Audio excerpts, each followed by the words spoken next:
जय श्री कृष्ण चैतन्य प्रभु नित्यानंद श्री अद्वैत गदाधर श्रीवासादि गौर भक्तवृंद श्री श्री राधा कृष्ण गोपिनाथ श्याम सुंदर राधा कुंज गोवर्धन की वृंदावन जमुना की हरे तुलसी नारायण की श्री श्री राधा माधव की श्री श्री गौर निताय की निताय गौर Premanand all glories to somebody all glories to somebody all glories to somebody all glories to Sri Sri Guru and Gauranga.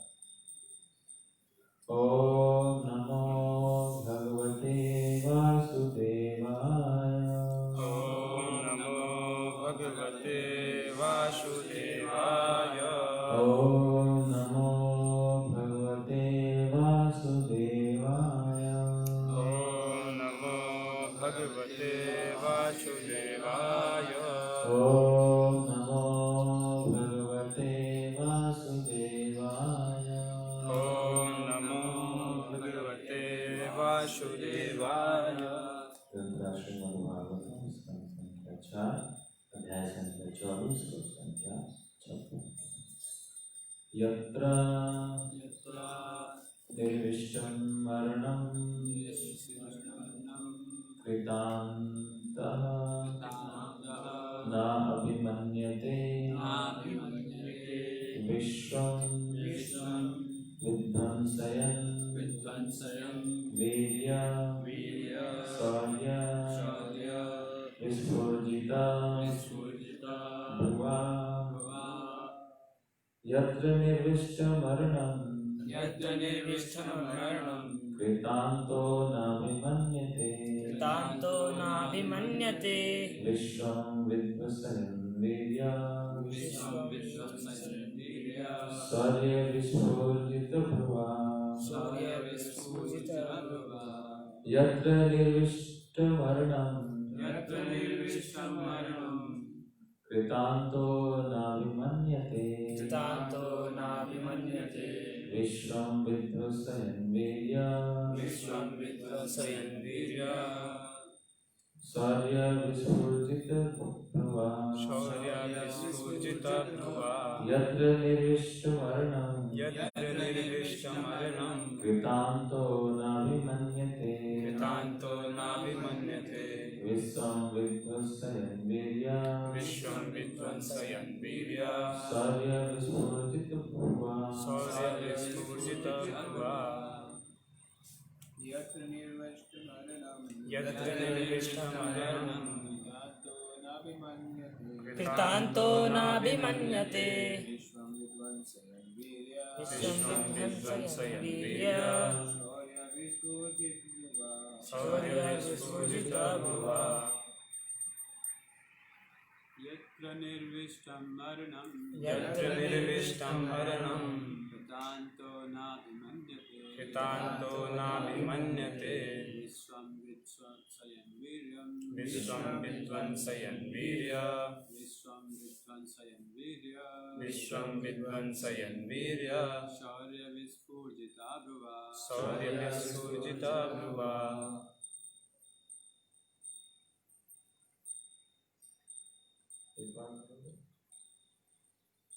यत्र निर्विष्टमरणं यत्र निर्विष्टमरणं कृतान्तो नाभिमन्यते कृतान्तो नाभिमन्यते विश्वं विध्वंसयन् वीर्या विश्वं विध्वंसयन् वीर्या शौर्यविस्फुजितभुवा शौर्यविस्फुजितभुवा इसका सबका सलाह बता कर श्री प्रभुपाद की यत्र यत्र जहाँ जहाँ निर्विष्टमरणं निर्विष्टमरणं शरणागत प्राणी शरणागतः कृतन्तः कृतान्तः दुर्दम्य काल दुर्दम्यकाल न अभिमन्यते न अभिमन्यते आक्रमण नहीं करता आक्रमण नहीं करता विश्वं विश्वं समूचा ब्रह्मांड समूचा ब्रह्मांड विध्वंसयन् विध्वंसयन् संहार द्वारा संहार द्वारा वीर्य वीर्य पराक्रम पराक्रम शौर्य शौर्य प्रभाव प्रभाव विस्फुजिता विस्फुजिता मात्र विस्तार से विस्तार से ध्रुवा ध्रुवा भावों के उनके भ्रिकुटी विस्तार मात्र से जो दुर्जय काल तक्षण सारे ब्रह्मांड का संहार कर सकता है, वही दुर्जय काल आपके चरण कमलों की शरण में गए भक्तों के निकट तक नहीं पहुंच पाता।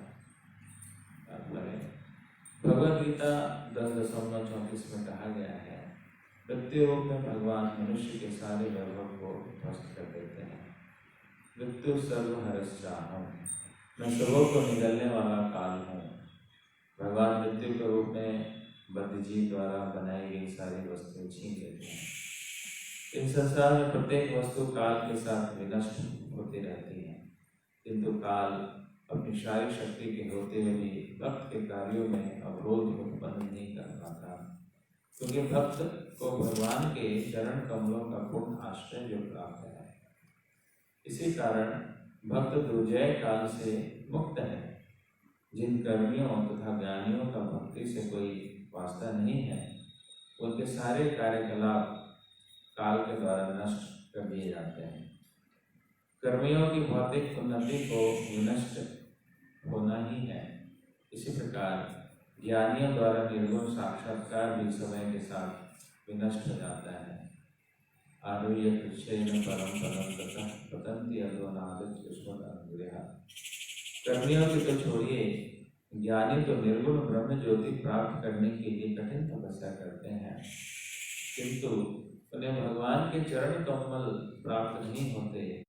वे पुनः इस संसार में आ गिरते हैं। जब तक कोई शुद्ध भक्ति में स्थित न हो, तब तक मोक्ष की कोई गारंटी नहीं है। भले ही उसे स्वर्गलोक या निर्गुण ब्रह्म ज्योति ही क्यों न प्राप्त हो, किंतु भक्त की उपलब्धि काल के प्रभाव से नष्ट नहीं होती। यदि भक्त ठीक से भक्ति नहीं भी कर पाता है, तो अगले जन्म में फिर वहीं से साधना प्रारंभ करता है जहाँ से छूट गई है। किंतु कर्मियों तथा ज्ञानियों को ऐसी सुविधा प्राप्त नहीं है, क्योंकि उनकी उपलब्धियां विनष्ट हो जाती हैं।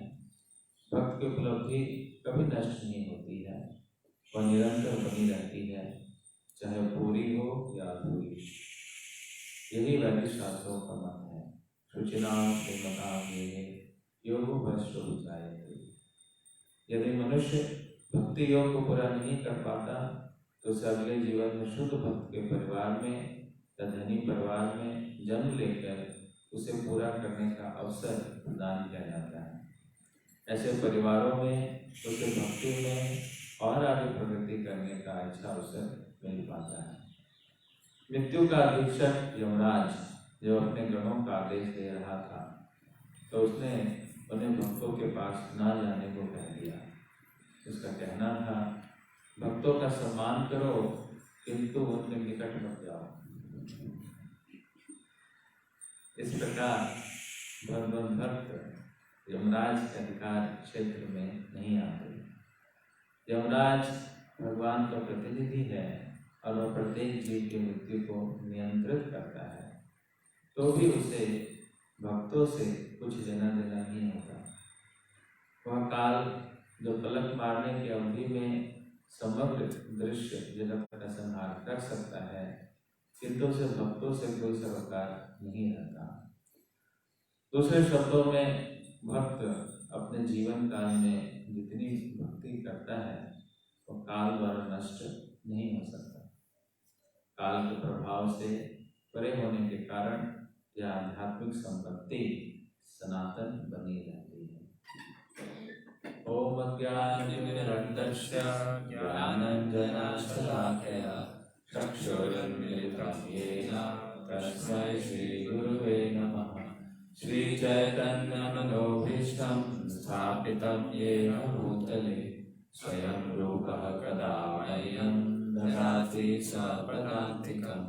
वन्देऽहं श्रीगुरो श्रीयुतापदकमलं श्रीगुरुन् वैष्णवांश्च श्रीरूपं साग्रजातं सहगण रघुनाथान्वितं तं सजीवं साद्वैतं सावधूतं परिजनसहितं कृष्ण चैतन्य देवं श्रीराधा कृष्णपादान् सहगण ललिता श्री विशाखान्वितांश्च। हे कृष्णा करुणा सिंधु दीनबंधु जगत्पते गोपेश गोपिकाकान्त राधाकान्त नमस्तुते। तप्त कांचन गौरांगी श्री राधे वृंदावनेश्वरी वृषभानुसुते देवी प्रणमामि हरिप्रिये। वाञ्छाकल्पतरुभ्यश्च कृपा सिन्धुभ्यैव च पतितानां पावनेभ्यो वैष्णवेभ्यो नमो नमः। जय श्री कृष्ण चैतन्य प्रभु नित्यानंद श्री अद्वैत गदाधर श्रीवासादि गौर भक्तवृंद। हरे कृष्णा कृष्णा कृष्णा हरे हरे, हरे राम राम राम हरे हरे। नमो विष्णुपादाय कृष्णपृष्ठाय भूतले श्रीमते भक्तिवेदांत स्वामिनिति नामिने। नमस्ते सारस्वते देवे गौरवाणी प्रचारिणे निर्विशेष शून्यवादी पाश्चात्य देशतारिणे।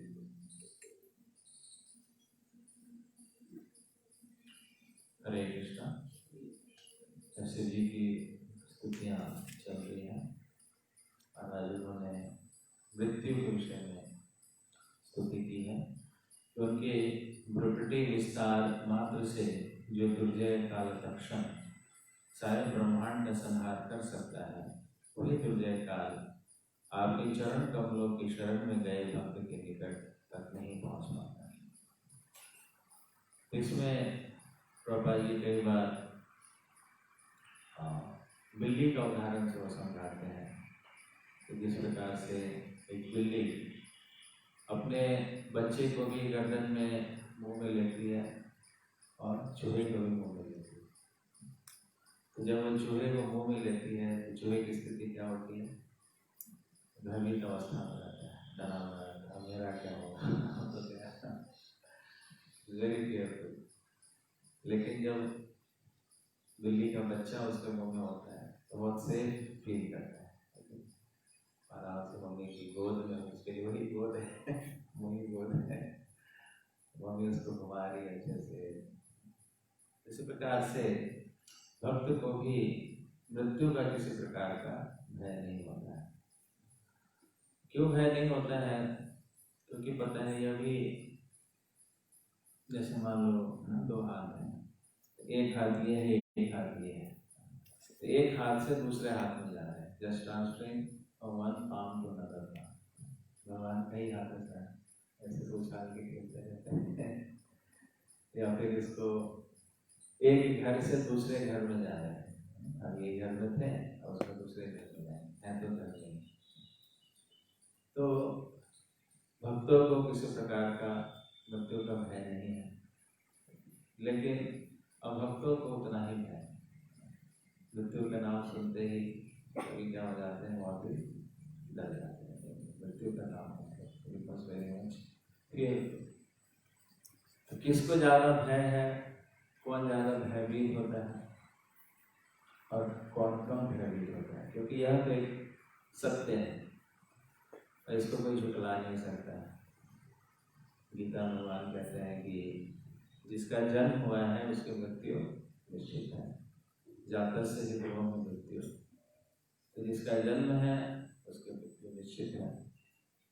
तो जन्म का तो सबको बहुत खुशी होती है, तो अपना बर्थडे मनाते हैं, दिन याद रखते हैं और बहुत अच्छा सेलिब्रेशन करते हैं। लेकिन यह भूल जाते हैं कि जब बर्थडे है तो डेथ डे भी आने वाला है। ईश्वर वो आएगा ही आएगा, कोई उसको झुठला नहीं सकता है। कहा जाता है कि अमीर से अमीर व्यक्ति भी अपने धन के माध्यम से अपनी मृत्यु को नहीं रोक सकता है। ज्ञानी से ज्ञानी व्यक्ति भी अपने ज्ञान के बल पर मृत्यु को नहीं रोक सकता है। ऐसे यमदूतों को लॉजिकली समझा दे कि भैया ऐसा है कुछ कोर्ट करे, तर्क वितर्क करे, यमदूत वहाँ से चले जाए, ज्ञान के आधार पर चला जाए टिकट होकर के। ऐसा नहीं है। न धन के आधार पर, न ज्ञान के आधार पर, न अपनी सुंदरता के आधार पर कि मैं बहुत सुंदर हूँ, मोहित कर देता हूँ। कोई मिस वर्ल्ड है बोले मैं अपनी ब्यूटी से मोहित कर देता हूँ सारे तो न अपनी सुंदरता से वो किसी को मोहित कर सकते हैं। तो कोई भी ऐसा ऐश्वर्य नहीं है जिसके माध्यम से कोई व्यक्ति यमदूतों को या मृत्यु को झुठला सकता है। तो मृत्यु सबकी अवश्यंभावी है, ये निश्चित है, ये सत्य है। लेकिन भ्रम इतना तेज है कि किसी को कभी लगता ही नहीं है कि मेरे कभी मृत्यु आएगी। यही जब यक्ष से प्रश्न पूछा गया, युधिष्ठिर महाराज से जो प्रश्न पूछा गया, यक्ष ने प्रश्न पूछा, युधिष्ठिर महाराज ने यही उत्तर दिया, अहनी अहनी भूतानि गच्छन्ति यमालयम शेषः स्थावर इच्छन्ति किम आश्चर्यम् अतः। कि हर एक क्षण हम देखते हैं कि कोई न कोई व्यक्ति मर रहा है। मेरे रिश्तेदार जितने थे, जो दादा थे, नाना थे, दादी परदादी, माता पिता, सारे एक एक करके चले गए। इतने दिन सुनते हैं कि यहाँ एक्सीडेंट हो गया, ये लोग मर गए, कोरोना से इतने लोगों की मृत्यु हो गई, इतने सारे मौत। तो मौत के बीच मृत्यु के सागर में है। लेकिन कभी भी इस प्रकार की फीलिंग नहीं आती है कि यह दिन मेरा भी आएगा, कि ऐसा मुझे भी फेस करना पड़ेगा या मुझे भी एक प्रकार से मृत्यु होगी। बाकी चीज़ों की कल्पना लोग कर लेते हैं कि है ना, मैं बड़ा होऊंगा, कॉलेज जाऊंगा, है ना, वहाँ पढ़ाई करूंगा, वहाँ पे अच्छी जॉब मिलेगी, धन मिलेगा, फिर अच्छी शादी होगी, फिर बच्चे होंगे, फिर प्रॉपर्टी होगी, फिर अच्छे से शहर में हम घर लेंगे। तो नाना प्रकार से परिकल्पना लोग कर लेते हैं। लेकिन यहाँ तक परिकल्पना की जाती है कि मृत्यु भी होगी, कि मृत्यु के टाइम में कौन कौन आएगा मेरे पास। किसी को पहले से ऐसा न्योता दे के रखते हैं, शादी का तो पहले से न्योता दे के रखते हैं कि मेरी जब शादी होगी तो आपको मेरी शादी में आना है और इस गाने पे डांस करना है, या मुझे ये वाला सूट पहनना है, ये करना है, घोड़ा लाना है, जो भी सब कुछ की प्लानिंग हो जाती है। लेकिन कभी किसी को देखा है कि मृत्यु की प्लानिंग करते हैं कि जब मेरी मृत्यु होगी तो आपको जरूर आना है, आपको मिस नहीं करना है, आप आइए इसमें खूब गीता पाठ कीजिएगा, कीर्तन कीजिएगा, या अच्छे से पूरी बॉडी में तिलक लगा दीजिएगा, ये जो तुलसी की लकड़ी है उसको डाल दीजिएगा। जितने भी वैष्णव हैं सभी वैष्णवों को प्रसाद खिलाइएगा। ये जो धनराशि मैंने इकट्ठा किया है ये वैष्णव की सेवा में लगाना है। बहुत कम, मतलब मिनिमल है, बाद में लोग लगा देते हैं वो अलग बात है कि चलो धन को लगा देते हैं भक्तों की सेवा में, भगवान की सेवा में। लेकिन किसी की भी ऐसी प्लानिंग नहीं होती है कि मृत्यु जब होगी तब मेरे शरीर का क्या करना है, मेरे धन का क्या करना है, या मेरी जो अर्जित चीजें हैं उसका क्या करना है। अगर हो भी जाता है तो फिर मेरे शरीर से संबंधित जो लोग हैं उससे मार देना। यही होता है कि मेरे बच्चे हैं, इसमें डिवाइड कर देना, ये प्रॉपर्टी इसके नाम, ये प्रॉपर्टी इसके नाम, ये जमीन इसके नाम, ये करके। कभी भी आध्यात्मिक पहलू है उसके ऊपर यह दिखलाता है कि व्यक्ति की कितनी घोर अज्ञानता है, कितना बड़ा इल्यूजन है, कितना बड़ा भ्रम है, कितना बड़ा भ्रम है कि जो सत्य है वो सत्य कभी दिखता ही नहीं। परम सत्य को हम क्या देखेंगे? हम परम सत्य की बात करते हैं कि हमें परम सत्य दिखलाई नहीं देता है, लेकिन यहाँ तो सत्य ही नहीं दिखलाई देता है। मृत्यु जो पहला सत्य है, जन्म मृत्यु जरा व्याधि दुख दोषानुदर्शन, तो ज्ञान में स्थित होने का भगवान ने पहले इसको ये बताया, क्राइटेरिया बताया कि जो व्यक्ति ज्ञानवान है वो इस प्रकार के दुखों को देखता है, समझता है कि यह दुख है, निश्चित रूप से यह हम सबके जीवन में आने वाला है। जन्म है तो मृत्यु निश्चित है, जरा निश्चित है, व्याधि निश्चित है। शरीर को कहा ही गया है कि यहाँ व्याधि बंधे है। तो जो सत्य है वो सत्य कभी दिखलाई नहीं देता, मृत्यु कभी दिखलाई देता तो बड़ी मुश्किल भी है। दूसरा सत्य है कि मृत्यु कब आएगी ये भी नहीं पता, एक तरह की आएगी ये तो सत्य है, लेकिन कब आएगी तो किसी को नहीं पता। ऐसा कोई दस्तक देख करके नहीं आएगी, नोटिस जारी नहीं होगा कि आज से 5 साल के बाद 3 महीने 4 दिन 25 घंटे 27 मिनट 18 सेकेंड ऐसे काउंटर होता है, ऐसे टिक टिक टिक रिवर्स काउंटर चलता है। ऐसा कोई काउंटर ही नहीं है कि ऐसे छोड़ दिया जाएगा कि अरे इसको तो पता है, इसको तो पता ही नहीं था इसको मृत्यु आ गई, अरे छोड़ो छोड़ो छोड़ो, ऐसा होता है। बचपन में गेम खेलते थे, ये रूल मुझे पता नहीं था इसको छोड़ ऐसा होता था, ये रूल मुझे पता नहीं था, अच्छा ठीक है तुझे पता है, चलो फिर से खेलते।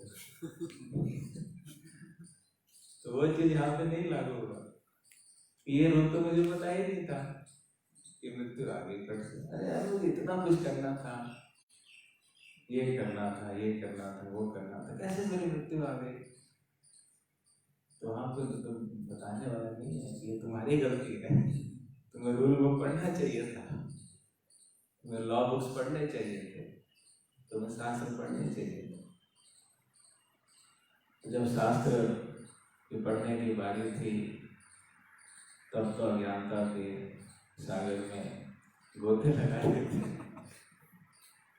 तब तक यहाँ तक कि सागर में डुबकियाँ लगा देते हैं। जब सत्य का सामना हुआ तब जाकर के आपका एहसास हुआ। तो उस समय मृत्यु यह नहीं देखेगा कि इसका कितना काम बाकी है, इसके कौन कौन से प्रोजेक्ट्स बाकी हैं। Let him complete his project first. इसको बच्चों को पढ़ा देने दो, इसको शादी करा देने दो, पोते का मुँह दिखला देने दो, तब हम आएंगे।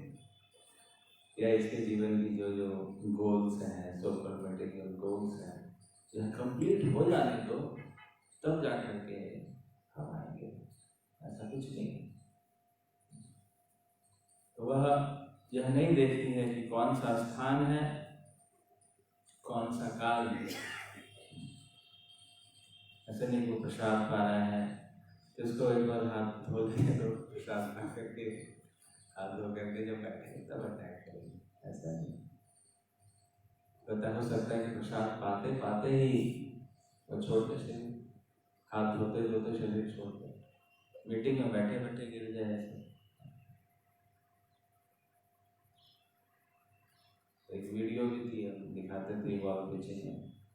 उसमें नॉर्मल व्यक्ति है ना, वो आप चलते चलते गिर गया, खत्म। मीटिंग में बैठा है, ऐसे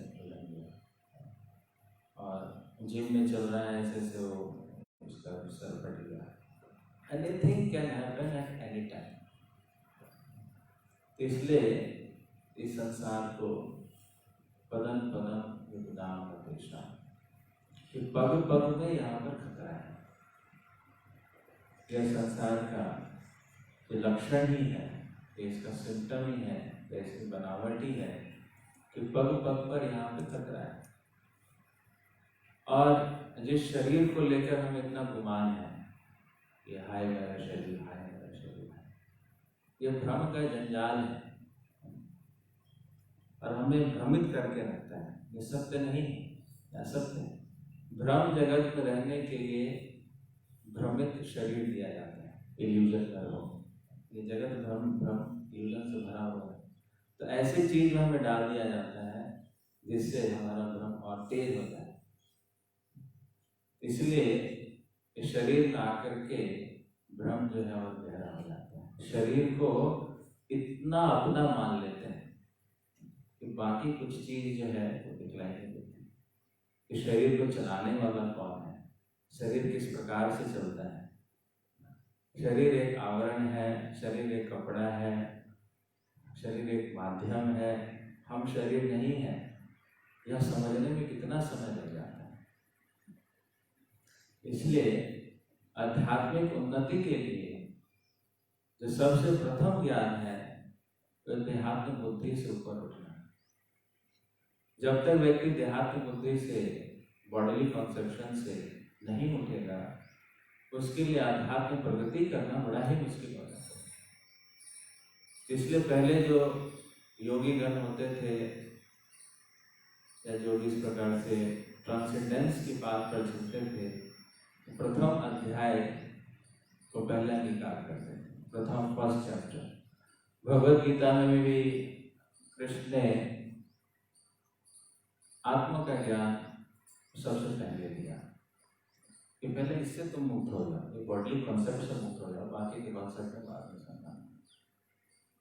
तो पूरा डिटेल्ड एक्सप्लेनेशन वो दे रहे हैं सेकंड चैप्टर। आत्मा के विषय में कितने सारे वस्तु हैं। नैनम चिंतन्ति शस्त्राणि नैनम दहति पावकः न चैनम क्लेदयन्ते आपो न शुष्यति मारुतः देहि नस्मिन् यथा देहे कौमारं यौवनं जरा तथा देहांतर प्राप्ति ही धीरस्तत्र न मोह्यति। शरीर जो है किसके समान है, वस्त्र के समान है। जिस प्रकार से हम पुराने वस्त्रों को छोड़कर नए वस्त्र धारण करते हैं, उसी प्रकार से जीवात्मा पुराने शरीर को छोड़कर नए वस्त्र शरीर धारण करते हैं। जैसे बहुत सारे लेसन होते रहे हैं आत्मा को लेकर। तो योगीगण जो है वो भी आप देखेंगे अपने शरीर को इतना तपाते हैं, ठंड में चले जाएंगे, हिमालय में चले जाएंगे, वहाँ पे ठंडे पानी के बीच में एक पैर पे खड़े होकर के just to make ensure that I am not this body, body conception से ऊपर उठने के लिए। गर्मी है तो गर्मी में चिलचिलाती धूप के बीच में अग्नि जला करके बीच में खड़े हो गए, तो ये कर क्या रहे हैं? तो दिखा रहे हैं कि हम ये शरीर नहीं है, शरीर से ऊपर जो आत्मा है वो। तो आध्यात्मिक उन्नति के लिए तो प्रथम सोपान है, प्रथम अध्याय है, तो प्रथम रियलाइजेशन है, आत्म साक्षात्कार, self realisation that I am this body. तो ये जो मृत्यु है वो बहुत अच्छे से हमें यह सिखला देती है, you are not this body. कितना भी मान लो कि मैं शरीर हूँ, मैं शरीर हूँ, मैं शरीर हूँ, मृत्यु इस फॉल्स इल्यूजन को तोड़ कर देती है, you are not this body. आप शरीर नहीं हो, और जो लोग आपको दिखलाई दे रहे हैं ये भी शरीर नहीं है, ये शाश्वत जीव है, आत्मा है। और शरीर का तो रूपांतरण होता है, लेकिन आत्मा जो है वह सत्य है। तो मृत्यु से अगर हम सीखना चाहें तो बहुत कुछ सीख सकते हैं। A lot of lessons to be learned from that. मृत्यु से डरने की आवश्यकता नहीं, जो सत्य है सत्य से कभी नहीं डरना चाहिए। ये सत्य है, इसको जितनी जल्दी हम एक्सेप्ट कर लें। अगर हम बर्थडे मना रहे हैं तो डेथ डे भी आएगा, और जितना ज़्यादा बर्थडे बढ़ता जा रहा है उतना नजदीक डेथ डे बढ़ता जा रहा है। We are running very fast, बहुत तेजी से हम किसकी तरफ बढ़ रहे हैं? मृत्यु की तरफ बढ़ रहे हैं। तो मृत्यु से बहुत सारे लेसन सीखा जा सकता है अगर हम उसको पॉजिटिव तरीके से लें। तो मृत्यु हमें क्या क्या सिखलाती है? मृत्यु, death removes everything that is false. जो चीज असत्य है, जिसको सत्य मानकर बैठा हुआ है, ये सत्य है, ये सत्य है, ये चीज मेरा काम आएगा, ये लोग मुझे सपोर्ट करेंगे, मृत्यु के समय में कोई भी हमें हेल्प नहीं करता है। सब कुछ जो हमारे पास है वो हमसे छीन लिया जाता है। मृत्यु सर्वहरस्याहम्, कि मृत्यु सब कुछ छीन ले जाती है, चाहे वो धन है, दौलत है, पत्नी है, पुत्र है, कुछ भी है, शरीर है। जो शरीर को इतना समझते हैं मेरा अपना है, यही साथ नहीं देता है। तो जो भी फॉल्स है, जो भी झूठा है, जो भी इल्यूजन है, वो सब कुछ हमसे छीन लिया जाता है। Death reveals to us our true friends. Death जो है वो हमारे सच्चे मित्र कौन है वो हमें बताते हैं कि कौन कौन आपकी क्रिमेशन में आया, आपकी क्रिया प्रोग्राम में कौन कौन आया, वो आपके असली दोस्त हैं। शादी में देखेंगे बहुत लोग आते हैं, जिसको ना भी बुला वो भी पहुंच जाते हैं, है कि नहीं? कई स्टूडेंट्स होते हैं घूमते रहते हैं कहाँ पार्टी हो रहा है, भूल जाएंगे भैया। इनका भी श्राद्ध में देखा किसी को पूछते हुए क्या श्राद्ध मनाया जा रहा है, बुला करके भी लोग नहीं जाते वहाँ पे। शादी से अच्छा है कि शादी तो और भ्रम को बढ़ाना है, वहाँ खाएंगे तो भ्रम बढ़ेगा। जितना ज्यादा श्राद्ध में खाओगे उतना ज्यादा सत्य में रहोगे। इसलिए वैराग्य अगर उत्पन्न करना है तो हाउस प्रोग्राम में जाओ ना जाओ, क्रिया प्रोग्राम में जरूर जाओ।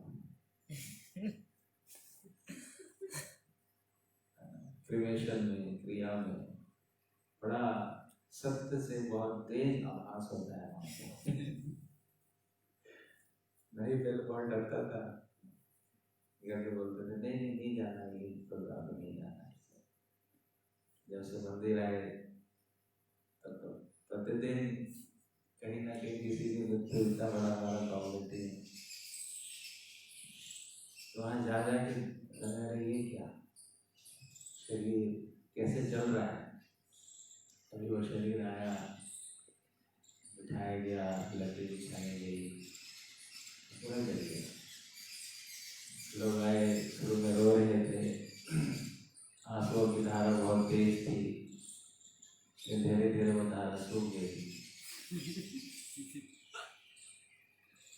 फिर सबको एहसास हुआ हमारा कुछ काम है, समय हो गया, लकड़ी तेज भी नहीं जल रही है, इसको तेज जलाओ, इसमें थोड़ा घी डालो, अग्नि ठीक से लगा नहीं है शायद,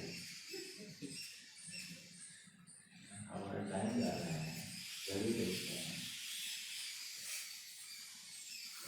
भूल गए वो शरीर जला, जलते जलते जलते उनकी स्मृति भी उस शरीर के साथ चली गई।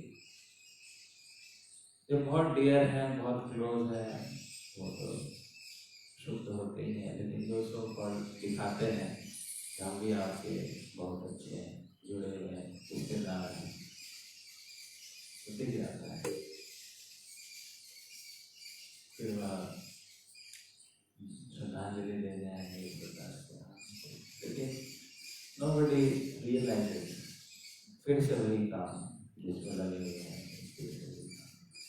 इसलिए सत्य को अगर देखना है, राम नाम सत्य है जब बोला जाता है तब लोग हृदय से बोलते हैं राम नाम सत्य है, चीख चीख कर बोलते हैं राम नाम सत्य है।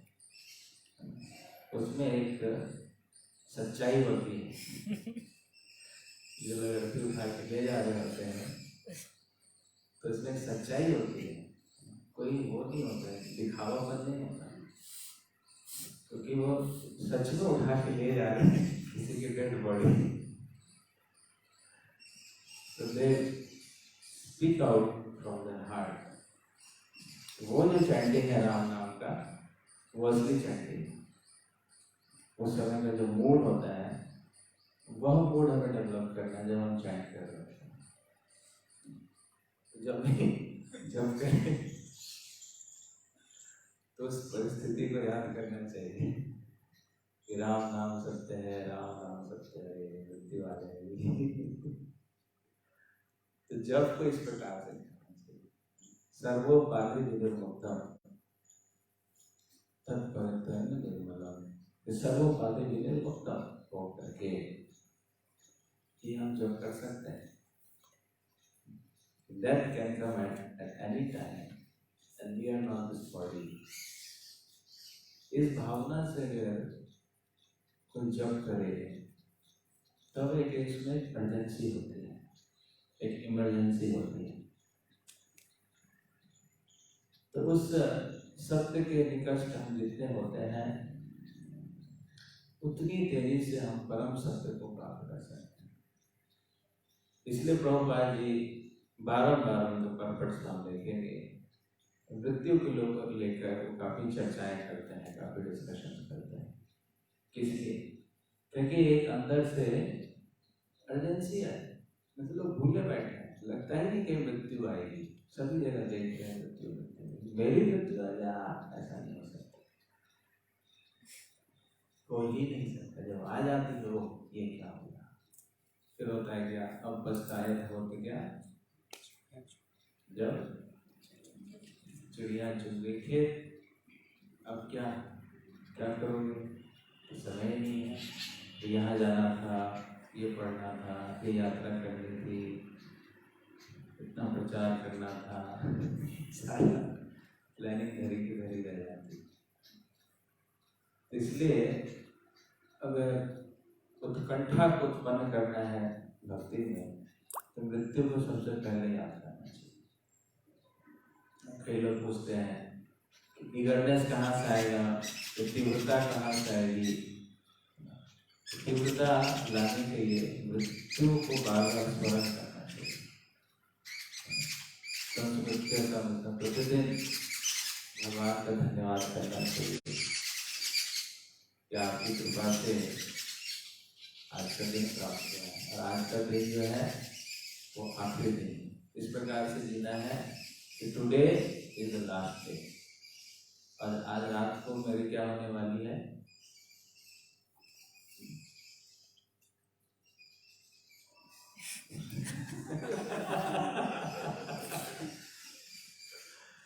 Today night I am going to die. इस प्रकार से जिए, ना समझे नाइट में भी पता नहीं नाइट भी आएगा कि नहीं आएगा, फिर भी एक लिवरेज दे दिया जाता है, मान लें आज रात्रि में हम जाने वाले हैं। तो एक दिन में आप क्या क्या करना चाहेंगे? What are your priorities? My priorities क्या है? तो बोलते हैं ना कि अगर आपको एक दिन के लिए प्राइम मिनिस्टर बना दिया जाए, एक दिन के लिए आपको चीफ मिनिस्टर बना दिया जाए, one day chief minister, one day prime minister, तो क्या करते हैं? जो जो उनकी प्रायोरिटीज होती हैं करते हैं। उसी प्रकार से भक्त भी भूल जाते हैं कि उनकी मृत्यु आएगी। हाँ, हो जाएगा, चल रहा है ना सब कुछ, कुछ तो हो ही रहा, कुछ रुक रहा है। प्रोक्रेस्टिनेशन, बेफिक्री, लेजीनेस, ये तामसिक लक्षण है। अगर एक दिन का प्रोजेक्ट लेके चले, वन डे आप क्या करना चाहेंगे? तब जाकर के जप में भी तीव्रता आती है, तब जाकर के सेवा में भी तीव्रता आती है, तब जाकर के अध्ययन जो भी हम करते हैं वो पूर्ण रूप से पूरी तीव्रता के साथ, पूरे फोकस के साथ, पूरी एनर्जी के साथ करते हैं। नहीं तो वही एनर्जी हमारी डिस्ट्रीब्यूट हो जाती है, स्प्रेड आउट हो जाती है। हाँ, इसको आप कर ये कर लेंगे, वो कर लेंगे, हो जाएगा, अभी आराम से खाओ पियो, समाधि को प्राप्त करो। तो death exposes our true priorities. हमारी ट्रू प्रायोरिटीज है उसको एक्सपोज करती है कि सच में हम चाहते क्या। डेथ आते ही व्यक्ति वही काम करने लगता है जो उसको प्रायोरिटी है। अब लेकिन कोई मृत्यु के निकट होता है तो बोलेगा मुझे ना आइसक्रीम खाने की इच्छा हो रही है ना, उसके जो जो हॉबीज है वो उसको याद आने लगता है। याद है मेरी नानी का जब ऐसे मृत्यु का था तो कहने लगी मुझे ना वो बना के खिलाओ, आलू का चोखा, और पूरा उसका इंग्रेडिएंट बताया, इसमें ये डालना ऐसे वो बना के खिलाओ।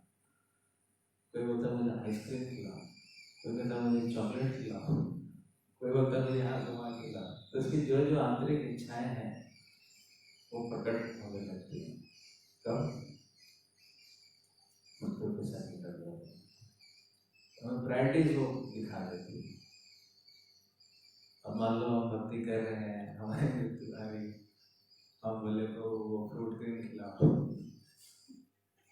वो जो डिश में बना था पनीर की सब्जी, गुलाब जामुन, ये खाना है।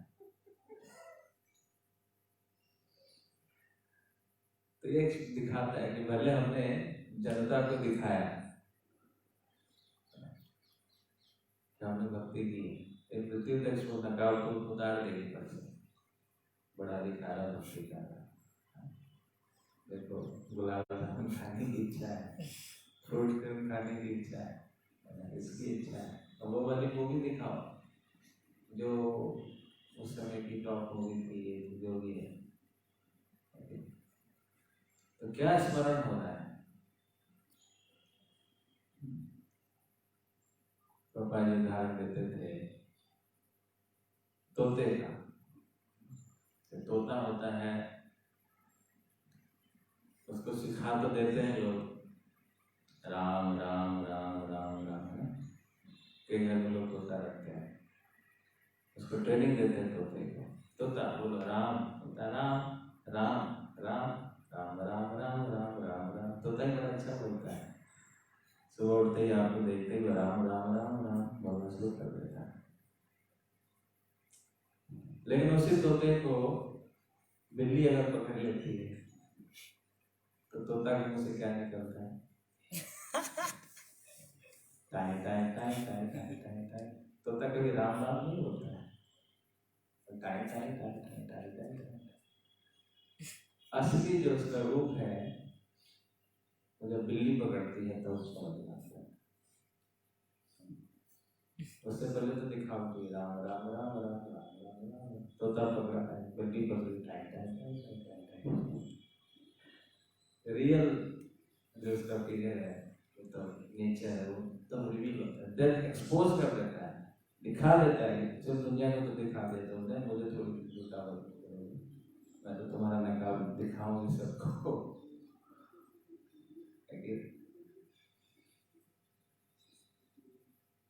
जब वो WTC पे अटैक हुआ था, वर्ल्ड ट्रेड सेंटर, तो उसके नेक्स्ट वाले बिल्डिंग में कुछ डिवोटीज भी थे। तो डिवोटीज रिकाउंट करते हैं कि क्या हुआ था। उन्होंने देखा ऐसे पूरा अफरा तफरी मच गया, सभी परेशान थे। लेकिन ये कह रहे हैं कि मैं इतना हैरान था कि मैं, मेरे मुंह से हरिनाम निकल ही नहीं रहा। मैं कितना प्रयास कर रहा हूँ हरे कृष्णा बोलने का, मुंह से निकल ही नहीं, मैं भाग रहा हूँ इधर से उधर, इधर से उधर, कभी ऊपर जा रहा हूँ, नीचे जा रहा हूँ, बिल्डिंग से क्या करना, वो करना, सब पैनिक में थे। लेकिन हरे कृष्णा मुंह से निकल ही नहीं रहा। मैं अपने आप को बचाने में इतना व्यस्त हो गया। और वहीं पे एक व्यक्ति को देखा, क्रिश्चियन था, वो टेबल पर बैठ करके आराम से, oh God please save us from God please save us, ऐसा कर रहा है। कह यार इसका भक्ति ज्यादा अच्छा है। हम जीवन भर इसको कंडेम करते हैं कि कौन से भगवान की पूजा करता है। मृत्यु के समय में देख गया कि इसकी जो श्रद्धा है, इसका जो फेथ है अपने गॉड के प्रति कितना प्रगाढ़ है, और मेरा क्या, मैं तो बोल ही नहीं पा रहा, हरे नाम बोल ही नहीं पा रहा। तो यह जो परिस्थितियां, खास करके मृत्यु रूपी जो परिस्थिति होती है, वो आंतरिक जो भावनाएं हैं, क्योंकि जो भी सुपरफिशियल है उसको तो फेंक देती है, निकाल देते, क्लीन कर देते हैं। आपका जो आंतरिक है, जो सच्चाई है, हृदय में क्या है, वह बातें जो सामने स्पष्ट होकर निकाल देते हैं। हमारी क्या प्रायोरिटीज है, और हमने किसको सत्य माना है, क्या सच में कृष्ण को सत्य माना है कि नहीं माना है। ऐसे बोलते रहेंगे Krishna is the supreme absolute truth,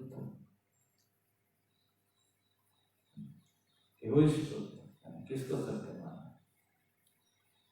तो जिसको सत्य माना है वही आगे मृत्यु के समय एक्सप्लोर होता है।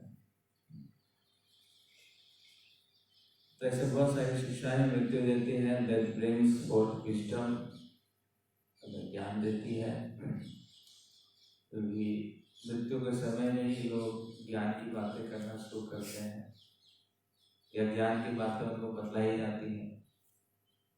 देखेंगे गीता ऐसे कोई नहीं लेगा, ऐसे नहीं लेगा। अभी कॉलेज में जाओ, गीता डिस्ट्रीब्यूट करो, नो वन विल टेक।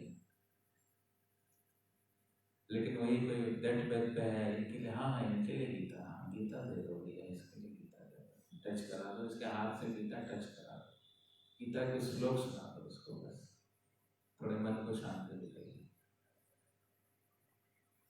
लेकिन जब अशांत होकर पूरा घूम रहा था तो उस समय गीता नहीं चाहिए। तो विजडम हमारे अंदर एक प्रकार से that educates us on our fears and weaknesses, हमारी क्या क्या भय हैं, क्या कमजोरियां हैं। लेकिन most importantly that remind us that these material bodies and material universes are not our homes, कि ये जो मृत्यु है वो हमें सिखलाती है कि यह हमारा शाश्वत घर नहीं है। कितना अच्छा भी घर बनाए, अच्छी बात है, लेकिन यह मान करके ना बनाए कि यहाँ हमें शाश्वत रूप से रहना है। जब इस शरीर में ही हम शाश्वत रूप से नहीं रह सकते तो किसी घर में कैसे शाश्वत रूप से रह सकते हैं। यह हमें सिखलाती है। तो जो बुद्धिमान व्यक्ति है वो देख करके, सुन करके, पढ़ करके समझ जाता है, लेकिन जो मूर्ख है वो अनुभव से भी नहीं समझ पाता है। तो इसलिए शास्त्र ये सब हमें नाना प्रकार से इंगित करते हैं कि इस सत्य को जितना जल्दी हम अंगीकार कर सकें उतना तेजी से हम भ्रम से मुक्त हो सकते हैं और भक्तिमय जीवन को बहुत ही गंभीरता से ले सकते हैं। और जो भक्ति में स्थित है उसके लिए डेथ भयावह क्यों नहीं है? पापा जी अच्छा बता रहे हैं।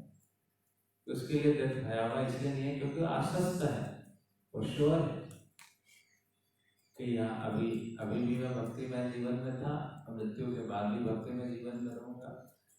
Just moving from one form to another form, भगवान के एक हाथ से अब दूसरे हाथ में जा रहा हूँ। कौन सी बड़ी बात है? एक कमरे से दूसरे कमरे में जा रहा हूँ, वो कमरा और भी अच्छा है, और भी बढ़िया है, और भी अच्छे अच्छे लोग हैं वहाँ पर।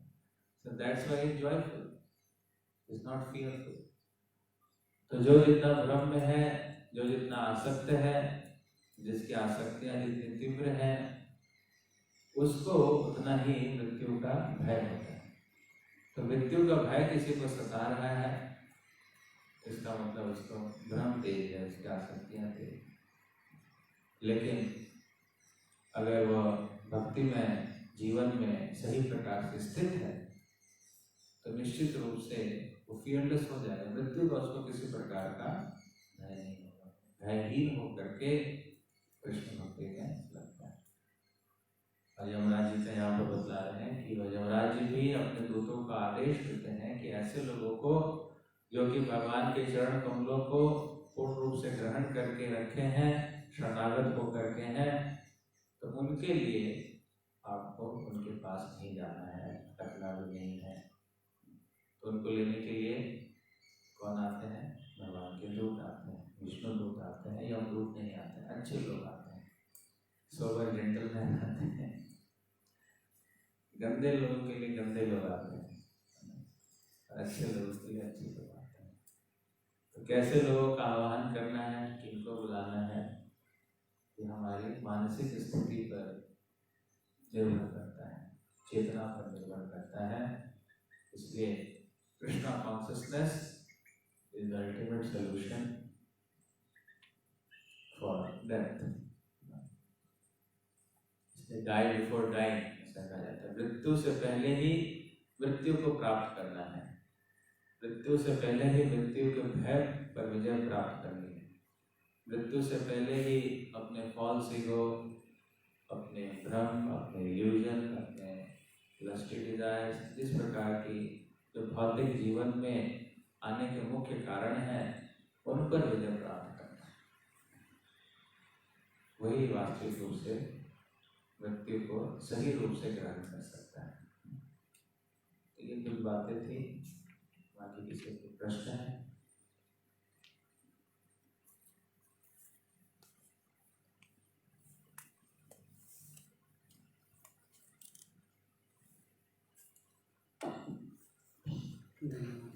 अभी मतलब आंसर हो चुका है, लेकिन क्वेश्चन है कि ऐसा क्या किया जाए कि मतलब अंत समय में भी हमें भगवान की स्मृति बनी।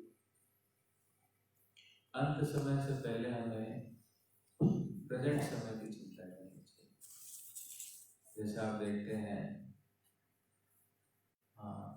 क्रिकेट मैच का उदाहरण हम लें, पता नहीं वो खेलते हैं कि पहले तो बहुत खेलते थे, तो पहले वो बहुत प्रैक्टिस करते थे, बोलते नेट प्रैक्टिस, नेट से हम प्रैक्टिस करेंगे, तब जाके वो रणजी के स्तर पर आएंगे, रणजी में खूब प्रैक्टिस करेंगे, तब जाके वो नेशनल उसमें आएंगे, फिर जाकर के वो बड़े बड़े ग्राउंड में खेलने का उनको मौका मिलता है।